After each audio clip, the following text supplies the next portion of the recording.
ડીઝલના ભાવ વધે છે, બિયારણના ભાવ વધે છે, દવાના વધે છે, મજૂરી ખર્ચ વધે છે, ઓજારના ભાવ વધે છે.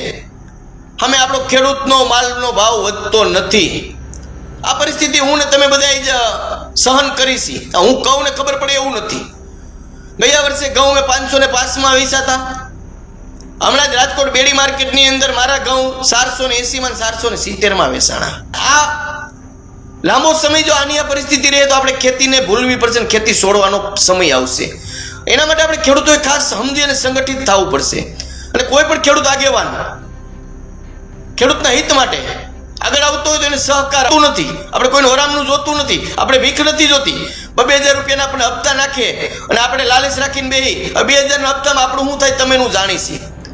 એ માત્ર અમારા જે કાંઈ અમે માલ પેદા કરીશી, પકવીશી, એના પોષણક્ષમ ભાવ આપો એટલે અમે એને આભને ટેકો દેવી એવી અમારી તાકાત છે ખેડૂતમાં. અમારે કોઈની ભીખ નથી જોતી. ની પરિસ્થિતિ આજે ક્યાં છે ને શું છે, એનું કારણ શું છે? માત્ર ને માત્ર આપણે સીબડાની બારીની જેમ વેરાઈ ગયેલા છે. આપણે છૂટા છે, આપણે સંગઠિત નથી.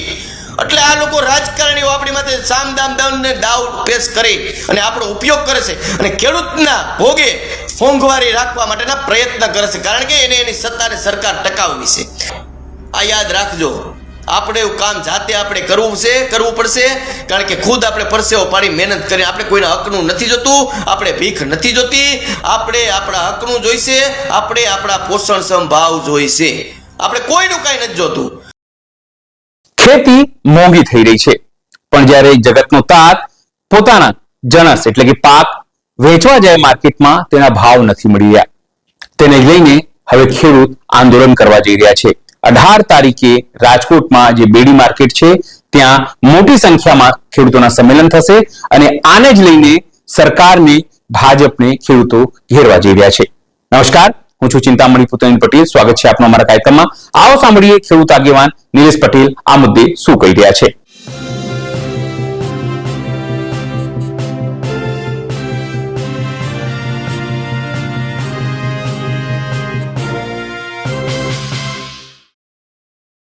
જય કિસાન મિત્રો, આવનારી 18/5/2024 સોમવાર સવારે 9 કલાકે રાજકોટ બેડી માર્કેટિંગ યાર્ડની અંદર ગેસ્ટ હાઉસના હોલની અંદર આપણે ખેડૂતો માટે એક મીટિંગ રાખેલી છે. એનું નેતૃત્વ પ્રવીણભાઈ પડારિયા આપણે કાલાવડવાળા ખેડૂત આગેવાન કરી રહ્યા છે. જે વર્ષોથી આ ખેડૂતો માટે લડાઈ લડે છે.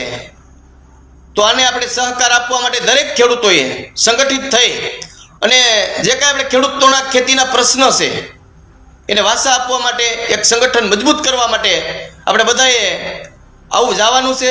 અને ભાવભર્યું આમંત્રણ કરતાંય આપણી એક જવાબદારીને એક આપણા હક માટેની લડાઈ છે. કે ખાતર સુપરના ભાવ હરણફાળ પડે એમ ભાવ વધે છે, ડીઝલના ભાવ વધે છે, બિયારણના ભાવ વધે છે, દવાના વધે છે, મજૂરી ખર્ચ વધે છે, ઓજારના ભાવ વધે છે. અમે આપણો ખેડૂતનો માલનો ભાવ વધતો નથી. આ પરિસ્થિતિ હું ને તમે બધા જ સહન કરીશી. હું કહું ને ખબર પડે એવું નથી. ગયા વર્ષે ઘઉં મેં 505 વેચાતા. હમણાં જ રાજકોટ બેડી માર્કેટની અંદર મારા ઘઉં 480 માં 470 વેચાણા. એ જ ઘઉં હતા. ગયા વર્ષે મેં ડ્રીપનું નળીનું બંડલ 1000 મીટર પેપ્સી નળીનું બંડલ 1950 માં લીધું હતું. આ વર્ષે મેં 2650 રૂપિયા એ બંડલના આપ્યા.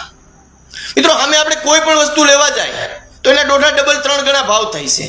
અને અમે આપણો માલ વેચવા જાય તો એનું શું આવે છે એ આપણે બધા જાણીશી. ગયા વર્ષે વેચ્યું હોયથી આ વર્ષે સસ્તું વેચવાની પરિસ્થિતિ આપણે ઊભી હોય.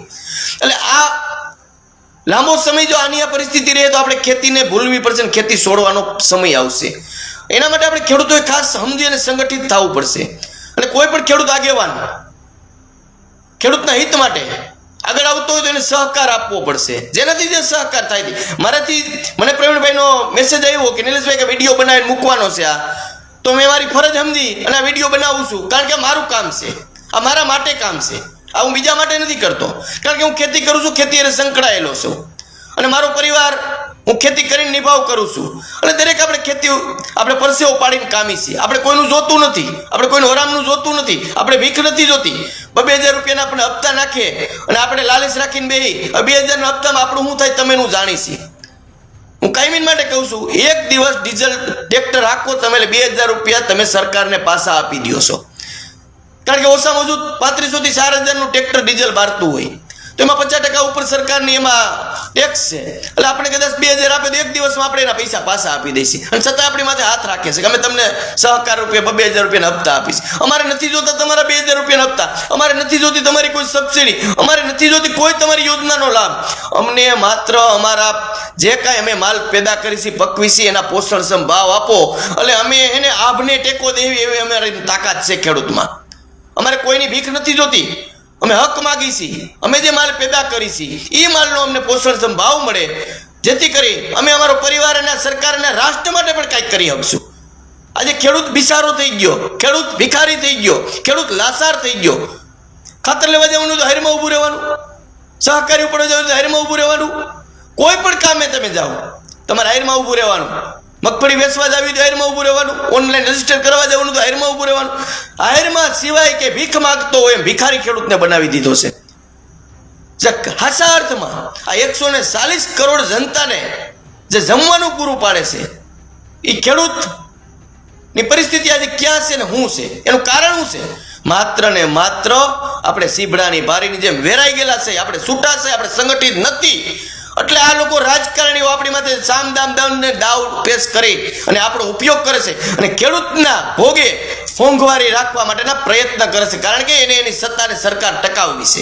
આ કોઈ પણ સરકાર આવશે, હું એમ નથી કીધું આજ ભારતીય જનતા પાર્ટી છે તો આવું કાલ બીજી આવશે એ પણ આ જ કરશે.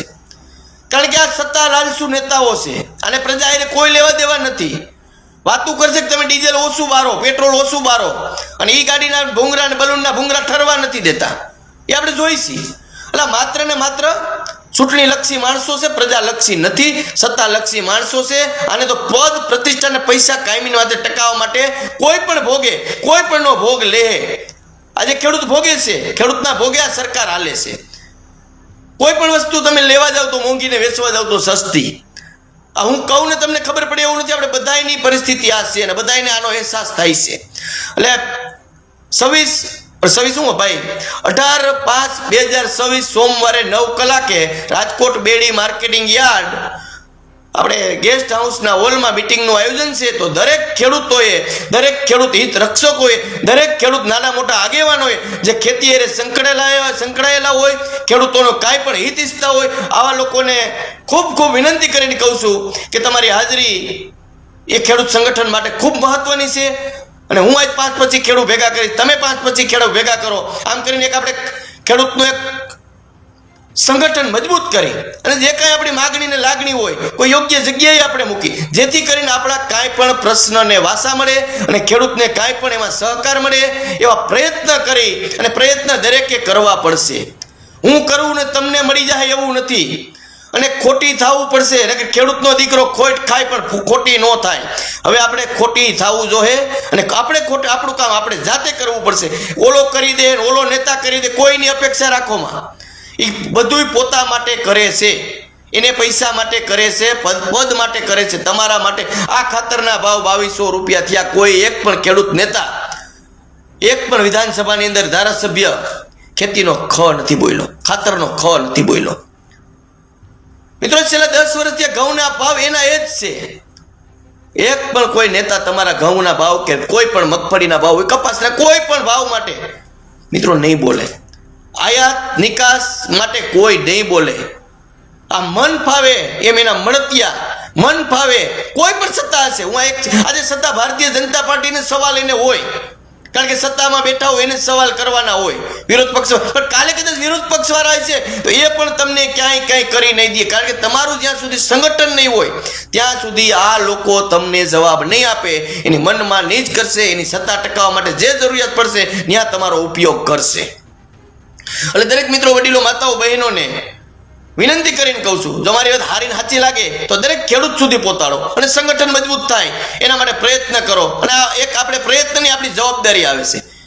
આપણે ખેડૂતના દીકરાથી ખેતી કરીશી, આપણી જવાબદારી આપણે ખુદે ઉપાડવી પડશે. આપણે બીજાની અપેક્ષાએ રહેવું તો આપણા ખાતરની ઠેલીના 800 થી 2200 થાય અને ઘઉંના 500 થી 400 થાય. આ યાદ રાખજો. આપણે એવું કામ જાતે આપણે કરવું પડશે, કારણ કે ખુદ આપણે પરસેવો પાડી મહેનત કરી. આપણે કોઈના હકનું નથી જોતું, આપણે ભીખ નથી જોતી, આપણે આપણા હકનું જોઈશે, આપણે આપણા પોષણક્ષમ ભાવ જોઈશે. આપણે કોઈનું કાંઈ નથી જોતું.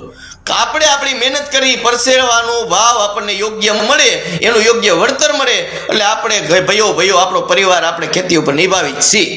એટલે દરેક ખેડૂત મિત્રોએ ખૂબ વિનંતી કે આ વાત આગળ વધારો અને દરેક ખૂબ સંગઠિત થાય એવા મારી નમ્ર વિનંતી છે. કારણ કે સંગઠિત આપણે જાતે જ ઊભું કરવું પડશે, સંગઠન આપણે જાતે. અને ખેડૂત જ્યાં સુધી સંગઠિત નહીં થાય, જ્યાં સુધી મેં કીધું સીબડાની બારીની જેમ વેરાઈ ગયેલો રહે, મામા માસીનો લડશે, કાકા કુટુંબનો લડશે, ધર્મનો લડશે, સમાજનો લડશે, પણ એના માટે લડશે, તમારા માટે નહીં. તમારું કોઈ હિત નહીં કરે.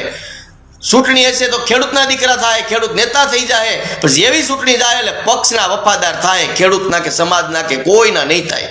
આ વાત મારી કાન ખોલીને સાંભળી લેજો. આ દરેક ખેડૂતોએ, દરેક જનતાએ ખૂબ વિચારે જેવી વાત છે. જય હિન્દ, જય ભારત, જય જવાન, જય કિસાન. આ ખેડૂત આગેવાનની વાત સાંભળીને આપને શું લાગે છે જરૂરથી અમારા કોમેન્ટ બોક્સમાં કોમેન્ટ કરજો. સિવાય અમારી YouTube ચેનલ લાઈક કરો, સબસ્ક્રાઇબ કરો, બેલ આઇકન દબાવો. સાથે મારી વેબસાઇટ છે www.gujaratpress.in, ત્યાં પણ તમને વધુ અપડેટ થઈ શકો છો. અત્યાર માટે બસ આટલું જ. નમસ્કાર.